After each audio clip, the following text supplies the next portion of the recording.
नमस्कार, स्वागत है आपका डॉक्टर साहिब में और मैं हूं आपके साथ सौम्या राठी। इस वक्त मेरे साथ बैठे हैं डॉक्टर दीपक कुमार, जो कि बिहार के सबसे जाने माने किडनी से जुड़े हर एक रोग के विशेषज्ञ हैं। सबसे पहले डॉक्टर साहब नमस्कार, बहुत बहुत स्वागत है आपका। डॉक्टर साहब, आज इस वीडियो में मैं चाहती हूँ अब हमारे दर्शकों को ये बताएं कि सबसे आम दिक्कतें क्या होती है किडनी से जुड़ी, जो लेकर लोग आपके पास आते हैं। बहुत सारी बातें ऐसी होती है जिन्हें लोग गलती से किडनी की बीमारी समझ लेते हैं, लेकिन हो सकता है कि वो कुछ और हो। सबसे कॉमनली हमारे पास मरीज जो आते हैं, आधे से ज़्यादा केस में तो जब हमारे पास आते हैं एडल्ट पॉपुलेशन, तो उनकी बीमारियां जो होती है वो लास्ट स्टेज में पहुंच चुकी होती है। उसके पहले वो प्राइमरी हेल्थ सेंटर में जब जाते हैं तो वहाँ पे उनको ब्लड के इन्वेस्टिगेशंस में जो किडनी की जो प्रॉब्लम होती है उससे रिलेटेड जो ब्लड मार्कर्स होते हैं उसमें कुछ गड़बड़ी होती है, तो वहीं पे बताया जाता है कि उनको किडनी की प्रॉब्लम है। फिर बाहर से वो हमारे पास रेफ़र होके आते हैं। लेकिन किसी मरीज को किडनी की प्रॉब्लम सबसे पहले कैसे पता चले, उसके लिए कुछ महत्वपूर्ण साइन एंड सिम्टम्स होते हैं। जैसे कि किसी एडल्ट पॉपुलेशन में सबसे कॉमन चीज़ होता है आंखों के नीचे सूजन आना, पूरे हाथ पैर और पेट फूल जाना, पेशाब रात के समय काफ़ी ज़्यादा होना या काफ़ी कम होना, खून की कमी होना, नींद ठीक से नहीं आना, तो और पेट के नीचे, पीठ के दोनों हिस्से में, पेट के पीछे वाले हिस्सों में अगर काफ़ी ज़्यादा दर्द हो रहा हो तो ये भी किडनी से रिलेटेड प्रॉब्लम्स हो सकती है।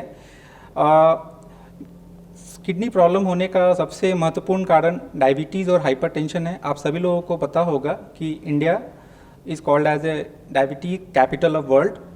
तो 50% से ज़्यादा केसेस में diabetes and hypertension are the leading causes of kidney diseases. अब बात आती है कि किडनी की प्रॉब्लम जब आ जाती है तो उसको कैसे ठीक करना है। उसके लिए दो तरह की मैनेजमेंट होती है, आइदर कंजर्वेटिव या फिर एग्रेसिव मैनेजमेंट। किडनी की बीमारियां अगर दो कैटेगरी की होती है, एक एक्यूट किडनी इंजरी और दूसरी होती है chronic kidney disease. Acute kidney injury मतलब अगर समय रहते जिस कारण से किडनी की प्रॉब्लम हुई है उसको ठीक किया जाए तो किडनी की प्रॉब्लम पूरी तरह से ठीक हो सकती है। क्रॉनिक किडनी डिजीज़ अगर किडनी की प्रॉब्लम 3 महीने से ज़्यादा परसिस्ट करती है और उसमें किडनी के स्ट्रक्चर में किसी तरह का कोई डैमेज हो गया हो, उसको अगर हम लोग ठीक भी करते हैं फिर भी वो पूरी तरह से अपने नॉर्मल स्टेट में पहुंच नहीं पाता, तो ऐसे बीमारियों को क्रॉनिक किडनी डिजीज़ बोलते हैं। क्रॉनिक किडनी डिजीज़ का प्रोग्नोसिस अच्छा नहीं होता। समय रहते अगर अर्ली इंटरवेंशन करने पे बहुत कम केसेस में वो पूरी तरह से ठीक हो सकती है, नहीं तो otherwise it's a slowly progressive disease. 5 अलग अलग स्टेजेस में क्रॉनिक किडनी डिजीज़ को हम लोग डिफाइन करते हैं, स्टेज 1, 2, 3, 4 एंड 5। स्टेज 4 को हम लोग एंड स्टेज रीनल डिजीज़ बोलते हैं, और जब स्टेज 5 में कोई पेशेंट आता है तो उसको हम लोग आइदर लाइफ लॉन्ग डायलिसिस के लिए बोलते हैं, नहीं तो हम लोग किडनी ट्रांसप्लांट के लिए बोलते हैं। एडल्ट पॉपुलेशन में हमारे पास जो मरीज आते हैं तो उनको सबसे मोस्ट कॉमन सिम्टम्स होते हैं, हाई ब्लड प्रेशर की शिकायत होती है। वो आते हैं कि डॉक्टर साहब मेरा ब्लड प्रेशर काफ़ी हाई रहता है और मुझे खून की कमी है। तो इसका कारण होता है कि other than bone marrow and liver, kidney हमारे शरीर में एक इम्पॉर्टेंट हार्मोन सिक्रीट करती है जिसका नाम होता है एरिथ्रोपोइटिन। तो क्रॉनिक किडनी डिजीज़ के पेशेंट में ये एरिथ्रोपोइटिन हार्मोन का जो सिक्रीशन होता है वो बंद हो जाता है, क्योंकि उसमें क्रॉनिक स्कारिंग के कारण जो सेल्स होते हैं जो एरिथ्रोपोइटिन को बनाते हैं वो परमानेंटली डैमेज हो जाते हैं। तो ऐसे पेशेंट्स को हम लोग बाहर से एरिथ्रोपोइटिन का इंजेक्शन देने के साथ ही हम लोग उसकी खून की कमी को ठीक करने की कोशिश करते हैं। दूसरा कॉमन कारण जो खून की कमी का होता है वो आयरन के डेफिशिएंसी से होता है। तो ऐसे मरीज को हम लोग आयरन के टैबलेट्स और आयरन रिच डाइट लेने को बोलते हैं, लेकिन अगर उसके बावजूद अगर ये आयरन डेफिशिएंसी ठीक नहीं होती तो हम लोग आयरन के इंजेक्शंस हम लोग उसको प्रिस्क्राइब करते हैं। दूसरा उसके अलावा जो हाइपरटेंशन होता है, हाइपरटेंशन में यूजुअली हम लोगों को एक से ज़्यादा दवाइयाँ की ज़रूरत पड़ती है मरीज को ठीक करने के लिए। तो हाइपरटेंशन, खून की कमी, पेशाब नॉर्मली एक आम इंसान दिन भर में 3 से 4 लीटर सिक्रीट करता है। अगर आपके शरीर में पेशाब नॉर्मल लेवल से या तो काफ़ी ज़्यादा या काफ़ी कम बन रहा हो, ये दोनों किडनी की बीमारियों से संबंधित हो सकती है।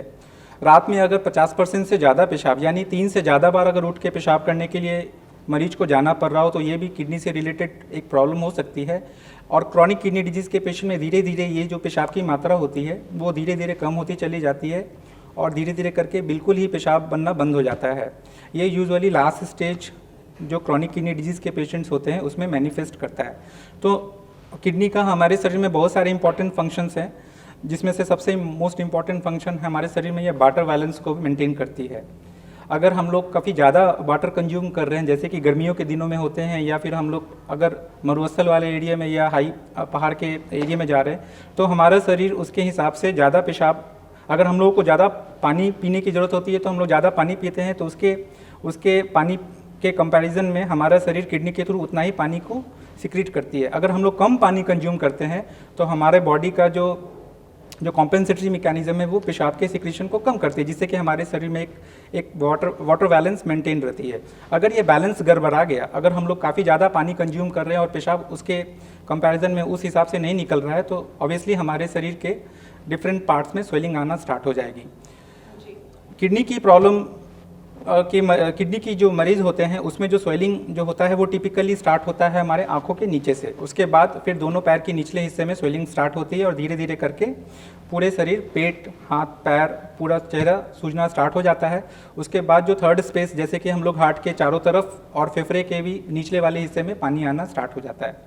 तो ये डिपेंड करता है कि मरीज़ कितना जल्दी अपनी किडनी से रिलेटेड प्रॉब्लम्स को समझ सके, या फिर जो भी बाहर के डॉक्टर हैं वो कितना जल्दी उस बीमारी को शुरुआती स्टेज में पहचान ले, ताकि तभी हम लोग मरीज को समय पर रहते उसका अच्छे से अच्छा बेहतर इलाज कर पाएं। मतलब शुरुआती स्टेज में अगर बीमारी की पहचान कर ली जाए तो बिल्कुल। बेहतर तरीके से कंट्रोल की जा सकती है। तो उम्मीद करती हूँ कि डॉक्टर साहब ने जो सारी बातें बताई हैं, आपने उन सारी बातों को ठीक तरीके से सुना और समझा होगा। ऐसे में ये ज़रूरी है कि अगर आप इन बीमारियों के लक्षण अपने आप में देखते हैं तो इधर उधर भटकने के बजाय सही चिकित्सक से आप परामर्श लें, ताकि आपका इलाज जो है वो जल्द से जल्द शुरू किया जा सके।